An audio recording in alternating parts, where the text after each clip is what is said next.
राम राम किसान भाइयों, मैं भरत गहलोत आप सबका हार्दिक स्वागत करता हूँ आपके अपने favourite YouTube channel all India potato farmers में।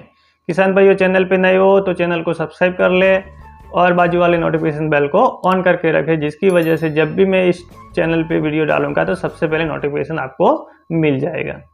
किसान भाइयों, इस वीडियो में हम बात करेंगे कि कॉन्ट्रैक्ट फार्मिंग के बारे में कि कॉन्ट्रैक्ट फार्मिंग करते वक्त हमें क्या सावधानियां रखनी चाहिए, कौन सी किस्म का बीज लेना चाहिए, बीज का रेट कैसे कितना होना चाहिए, और आलू लगाने के बाद जब कंपनियां हमसे आलू खरीदती है मतलब बायबैक करती है, उस टाइम कौन सी क्वालिटी वो एक्सेप्ट करती है, तो उसमें क्या सावधानियां रखनी चाहिए, आलू लगाते वक्त कौन सी सावधानियां रखनी चाहिए, उसके बारे में बात करेंगे।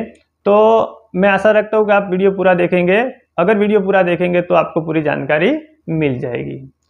तो किसान भाइयों, मैं कॉन्ट्रैक्ट फार्मिंग के बारे में बात करूँ तो पिछले वाले वीडियो में मैंने आपको बता दिया था कि कॉन्ट्रैक्ट फार्मिंग आपके लिए क्यों ज़रूरी है, कॉन्ट्रैक्ट फार्मिंग करवाने वाले कंपनियां कौन सी है, उनकी प्रोडक्ट कौन सी है और वो प्रोडक्ट कौन सी चीज़ में इस्तेमाल होती है, उसके बारे में बात बताया।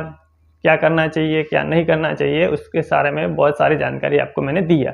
लेकिन इस वीडियो में आपसे बात करूंगा कि अगर हमने फैसला ले भी लिया है कि हमें कॉन्ट्रैक्ट फार्मिंग करना है तो किस कंपनी के साथ करें, कॉन्ट्रैक्ट फार्मिंग करते वक्त कौन सी चीज़ों का ध्यान रखें, बीज लेते वक्त क्या ध्यान रखें, अगर हम आलू पकाने के बाद जब कंपनियां हमसे खरीदती है उस वक्त हम किस चीज़ों का ध्यान रखें, आलू का जो भुगतान होता है, पेमेंट का जो भुगतान होता है उसमें क्या सावधानी रखनी चाहिए। तो ये सब सारी बातें मैं इस वीडियो में आपको बताऊंगा, तो आप बने रहिए हमारे साथ और वीडियो में हम आगे बढ़ते हैं। तो सबसे पहले तो हमें कौन सी कंपनी के साथ कॉन्ट्रैक्ट फार्मिंग करना चाहिए। तो सबसे पहली बात यह है कि आप देखो कि आपका जो खेत है, आपका जो फार्म है, आप जिस इलाके में रहते हैं, जिस प्रदेश में रहते हैं, उस प्रदेश में जो कंपनियां कॉन्ट्रैक्ट फार्मिंग करवाती है उनमें सबसे बेहतर कौन है। बेहतर मतलब कि उसका जो मार्केट में जो उसका जो रेपुटेशन है वो कैसा है, उनके साथ जुड़े जो वेंडर हैं, जो हमारे साथ मिलके कंपनियों के साथ कॉन्ट्रैक्ट फार्मिंग करवाते हैं, जो वेंडर है उनकी मार्केट में क्या रेपुटेशन है और उनका व्यवहार कैसा है। और इन सब कंपनियों में जो आपको बेहतर लगे, और साथ साथ में एक बात ये भी देखें कि जो अभी फिलहाल जो कंपनियां हमारे अगल बगल में जो काम कर रही है कॉन्ट्रैक्ट फार्मिंग का, उनमें काफ़ी किसानों ने पिछले साल भी आलू किया होगा, तो उन किसानों से मिले, उनसे उनकी राय जाने कि आपको इन कंपनी के साथ काम करते हुए आपको कैसा महसूस हुआ, इन कंपनियों का काम कैसा है, और इन कंपनी के साथ हम अगर कॉन्ट्रैक्ट फार्मिंग करके काम करना चाहते हैं तो हम करेंगे तो फायदा रहेगा या कैसा रहेगा। तो उनकी बात भी सुने समझे, किसी की लालच में ना आ जाए। एक बात बहुत ध्यान रखें कि जो लोग कंपनियों से जुड़े हुए होते हैं, जो वेंडर लोग कंपनियों से जुड़े होते हैं, जो कोल्ड मालिक कंपनियों से जुड़े होते हैं, तो वो अपना बिजनेस चला रहे हैं तो वो तो अपने लाभ की बात करेंगे। लेकिन हम किसान भाइयों को ये बात ध्यान रखना है कि हमें सुननी सबकी है, और सबकी सुनने के बाद, जानकारी लेने के बाद हमें उस डिसीजन पे पहुंचना है कि जो हमारे लिए बेहतर कौन है, हमारे साथ बेहतर काम कौन कर सकता है, हमारे जो प्रोडक्ट का जो दाम है, जो मूल्य है, जो प्राइस है, वो बहुत बढ़िया कौन दे सकता है, हमारे साथ अच्छा व्यवहार कौन कर सकता है। और ये सब बात जानने के बाद उस नतीजे पे पहुंचने की कोशिश करें कि हम इस कंपनी के साथ काम करेंगे तो आने वाले समय में हमारे लिए भी बेहतर है और कंपनी के लिए भी बेहतर है, और जिन वेंडर के साथ हम जुड़े हुए हैं उनके लिए भी बेहतर है। तो ये बात हो गई कि बेस्ट कंपनी कैसे सिलेक्ट करें। अब कंपनी सिलेक्ट हो गई तो उसके बाद बात आता है कि उन कंपनी में जो हमें बीज देती है, आलू का जो बीज देती है वो कंपनियां प्रोवाइड करती है। तो कंपनियां जब अपने को बीज प्रोवाइड करती है तो जो बीज प्रोवाइड करती है उस बीज का हमें ऑर्डर पहले से देना होता है। मतलब कि हमारा जो आलू लगेगा अक्टूबर नवंबर में, और उसका जो अभी ऑर्डर देना होता है कि जैसे मेरे खेत में 50 पैकेट लगेगा या 100 पैकेट लगेगा, तो उसका ऑर्डर अभी से देना होता है, मतलब पहले से तय करना पड़ता है। तो वो तय होता है जुलाई और अगस्त में, मतलब कि एडवांस में होता है। तो एडवांस में तय करने से टाइम हम देखें कि जब हमें वेंडर के साथ में मिल के ये श्योर करना पड़ेगा कि अब हम एडवांस में आपके साथ कॉन्ट्रैक्ट फार्मिंग का जो सिस्टम है उसके साथ जुड़ते हैं, आपसे बीज लेते हैं, उसका आप 25% या 50% पेमेंट आपको एडवांस करते हैं। तो जब आप जो कंपनी हमें जब बीज प्रोवाइड करेगी, जब हमें बीज देगी आलू का, तो उसकी क्वालिटी बेहतर मिलेगी, उसका क्या सिक्योरिटी है। ये बहुत बड़ी बात है। और जो भी किसान के साथ पिछले सालों में खराब अनुभव हुआ है, वो ज़्यादा से ज़्यादा इसी बारे में हुआ है कि पेमेंट कर दिया, अगर हमारा 50% या 75% पेमेंट बाकी है तो उसके बदले में वेंडर या तो कंपनियां हमसे चेक लेती है साइन किए हुए, मतलब सिक्योरिटी के तौर पे, और लेना भी चाहिए, ये इनकी बिजनेस पॉलिसी है, वो कोई दिक्कत वाली बात नहीं है। लेकिन अगर वो हमसे सिक्योरिटी ले रही है तो हमारा भी हक बनता है कि हम भी कंपनी से या वेंडर से अपनी जो शर्तें हैं, कंपनी की जो शर्तें हैं, उसके बारे में सिक्योरिटी के तौर पे साइन करवा के ले। मतलब जो कॉन्ट्रैक्ट फार्मिंग का जो कॉन्ट्रैक्ट होता है उसमें जो कंपनी का या स्टैम्प, वेंडर का स्टैम्प और उसका ऑथोराइज सिग्नेचर वाला जो कॉन्ट्रैक्ट का जो पूरा दस्तावेज होता है वो अपने को लेना जरूरी है। ये कंपनियां नहीं देती है। क्यों नहीं देती है? कि उनको सिक्योरिटी चाहिए, लेकिन अपनी सिक्योरिटी कोई नहीं लेता। मैं आपको गलत रास्ते पे नहीं ले जा रहा, लेकिन आपको सच्चाई बता रहा हूँ। काफ़ी किसानों ने मेरे को बताया कि आप कॉन्ट्रैक्ट फार्मिंग की बात करता हो तो पिछले 5-7 साल पहले की बात है, जब कंपनियों ने किसानों के साथ अच्छा व्यवहार नहीं किया, काफ़ी किसानों पे केस भी हुआ, कुछ हुआ ऐसा जो आप सब जानते हैं। जो कॉन्ट्रैक्ट फार्मिंग से जुड़े लोग हैं उनको मालूम होगा, नाम हम किसी का नहीं देंगे क्योंकि वो उस टाइम की बात थी। लेकिन अभी की बात करें तो ये ना हो, हमारे साथ ना हो और किसी के साथ भी ना हो, इसके लिए हमें ये सावधानी रखनी पड़ेगी। और उन वेंडर भाइयों को भी मैं स्पष्ट तौर पे बता दूं, निवेदन करता हूं कि आप कंपनी के साथ जुड़ते हैं, किसानों को कंपनी के साथ जुड़वाते हैं, उसको बीज प्रोवाइड करवाते हैं, उसका जो आलू आप बायबैक करके खरीदते हैं, उस टाइम सबसे पहले आप किसान की बात सोचें। अगर किसान रहेगा आपके साथ जुड़ा हुआ तो कंपनियां आपके पीछे भाग के आएगी ना। ऐसा नहीं होता कि आपके साथ हजारों कंपनियां जुड़ी है तो किसान भाग के आएगा, क्योंकि किसान के पास बहुत सारे किस्में हैं। वो पुखराज लगा सकता है, बादशाह लगा सकता है, या कोई भी आलू लगा सकता है। अगर आलू नहीं भी लगाएगा तो वो सब्जियां भी लगा के अपना गुजारा कर लेगा। लेकिन अगर आप किसान के साथ जुड़े नहीं रहेंगे तो आपका धंधा आने वाले समय में कम हो सकता है, आपको तकलीफ हो सकती है। ये मेरा अनुभव है।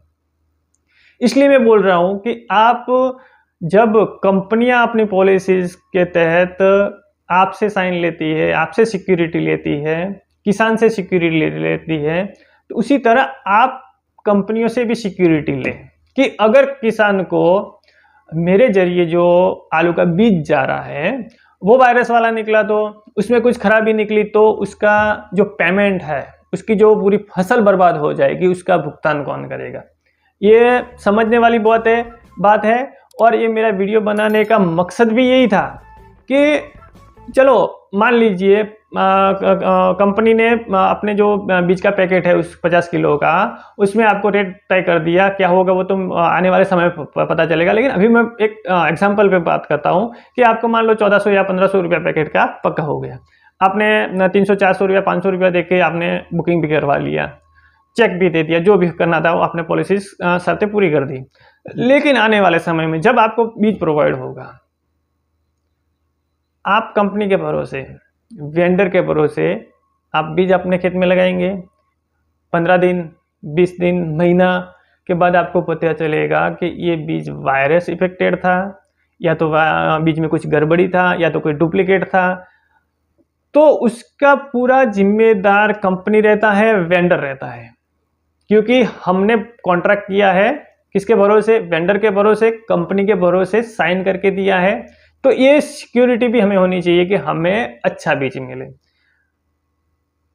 कई कंपनियों में ऐसा होता है कि वायरस इफेक्टेड बीज आया, बीज में कुछ खराबी आई, आपको प्रोडक्शन नहीं मिला, बहुत सारी दिक्कत हुई, लेकिन कंपनियां बाद में ये बोलती है कि इसको हुआ सही, आपको नहीं हुआ, तो आपके खेत की कुछ प्रॉब्लम होगी, आपने पानी सही नहीं दिया होगा, आपने खाद नहीं डाला होगा, आपने टाइमिंग नहीं किया होगा, ये नहीं किया होगा। ये सब बताने वाली बातें हैं, बरगलाने वाली बातें हैं। बात ये है कि अगर कंपनी के साथ हम कॉन्ट्रैक्ट फार्मिंग करते हैं तो अच्छा बीज देना कंपनी की जवाबदारी है।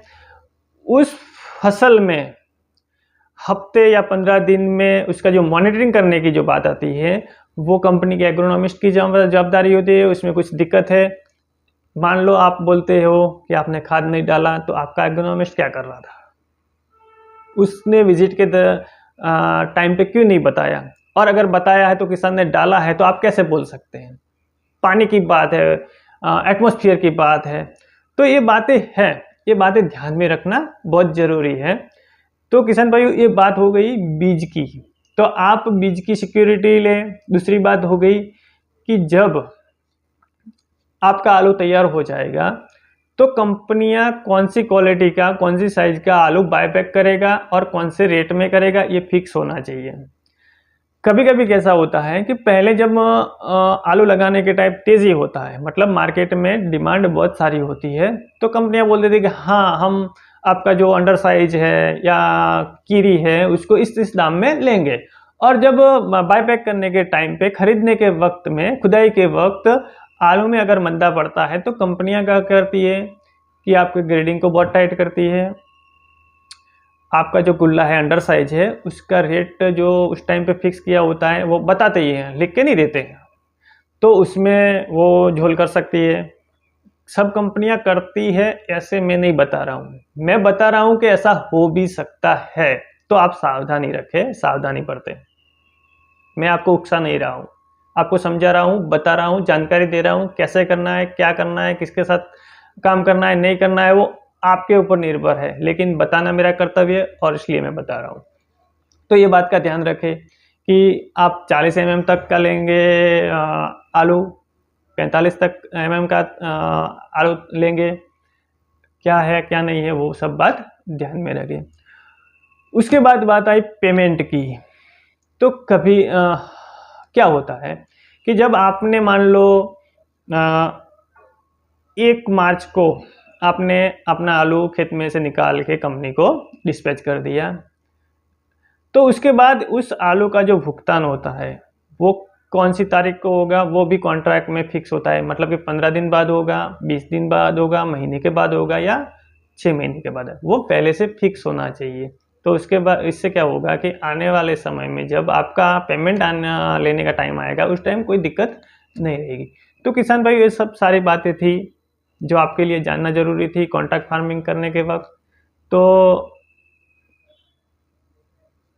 एक शायद मेरे किसान ने मेरे को व्हाट्सएप किया था, वो बात मैं बताना भूल गया कि भरत भाई हमें ये बताओ कि मैं कौन से आलू का कॉन्ट्रैक्ट फार्मिंग करूं, मतलब कि संताना लगाऊं, एलान लगाऊं, सरमुखी मीना लगाऊं कि केनापेक लगाऊं, चाहे और भी किस्म में लगाऊं। तो मेरे कहने का मतलब है कि आप आपके खेत में कॉन्ट्रैक्ट फार्मिंग करते वक्त कौन सी किस्म का आलू लगाए, उसके लिए आप देखें कि आपके गांव में दूसरे किसानों ने, किसी ने अगर कॉन्ट्रैक्ट फार्मिंग करके 2-3 साल या पिछले साल किया हो तो उसका प्रोडक्शन कैसा आया, कंपनी के साथ उसका व्यवहार कैसा रहा, तो वो सब जानकारी लेंगे तो आपको पता चल जाएगा कि आपके गांव में कौन सी किस्म का आलू का प्रोडक्शन बेहतर मिल सकता है और उसकी जो रोग प्रतिकारक क्षमता है वो बहुत बढ़िया है। तो आप उसी के हिसाब से ही डिसीजन ले सकते हैं। लेकिन मेरा मानना ये है कि मैंने अपने खुद के खेत में आलू लगाया था कॉन्ट्रैक्ट फार्मिंग करके, उसके हिसाब से बता सकता हूँ कि आप आपके खेत में जब सबसे ज़्यादा प्रोडक्शन मिले, कॉन्ट्रैक्ट फार्मिंग चिप्स वाले आलू की बात कर रहा हूँ, उसी का ही आप कॉन्ट्रैक्ट फार्मिंग करके आलू की बुआई करने की सोचेंगे तो आपको बहुत बड़ा फ़ायदा मिल सकता है। तो किसान भाइयों, ये सब सारी बातें आपको बताई, मेरे नॉलेज में जितना था, जितना मैंने सीखा है, मैंने सोचा है, देखा है, अनुभव किया है, कंपनियों के साथ बात करके नॉलेज लिया है, और मेरे जो 8-10 साल का जो एक्सपीरियंस है, उसके बाद मैं ये बात बता पाया हूँ। तो इससे मैं आशा रखता हूँ कि आपको बहुत सारी मदद मिलेगी। आपका दिन शुभ रहे। जय जवान, जय किसान।